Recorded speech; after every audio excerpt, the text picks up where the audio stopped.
புதுசாக திருப்பத்தை கொண்டு வருவோம், இல்லை எதையாச்சும் ஒன்று செஞ்சு கதையை எழுதிட்டு போவோம் அப்படின்னு முடிவு பண்ணி தான் மகாநதி சீரியல் போயிட்டுருக்கு. அதில் வந்து நடக்கக்கூடிய இருக்கக்கூடிய விஷயங்களில் லாஜிக்னு ஒன்று இருக்கா அப்படின்னு கேட்டால் அதெல்லாம் இல்லை அப்படிங்கிறது தான் சொல்லணும். அதாவது வந்து திருப்பி விஜய் தனக்கு காவேரி வேணும் அப்படிங்கிறத வெளிப்படுத்துகிறாரு. அதுவும் வந்து இவங்க எதனால கோவப்பட்டு அடித்தாங்க எல்லாம் பண்ணாங்கன்னா கான்ட்ராக்ட் மேரேஜுங்கிறதுக்காகவும் இவர் வந்து உங்கள் அம்மா வீட்டுக்கு போன்னு சொன்னதுனாலே தான் அடித்தாங்க. சரி, ஓகே.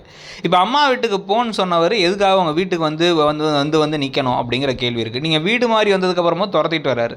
அதுக்கப்புறம் அந்த பொண்ணுக்கு வேலை தரேன்னு சொல்லிட்டு வந்து பிரச்சனை பண்ணுறாரு. அதுக்கப்புறமா வந்து நீங்கள் இப்போ வந்து ஒரு பெரிய மாடல்லாம் வச்சு நாங்கள் வந்து ஒரு டிசைனர் ஸ்டூடியோவுக்கு மாடலில் வச்சு பெருசாக ஷூட்டிங்லாம் பண்ண போகிறோம் அப்படின்னு நீங்கள் முடிவு பண்ணுறீங்க. அப்போவுமே அங்கே வந்து நிற்கிறார். எதுக்காகன்னு சொல்லி கேட்டால் அவர் வந்து எனக்கு உங்கள் தங்கச்சி தான் வேணும் அப்படின்னு கங்கா கிட்ட சொல்லி எனக்கு காவேரி என் கூட அனுப்பிவிடுங்க, எனக்கு காவேரி வேணும் அப்படின்னு பேசிக்கிட்டு இருக்காரு.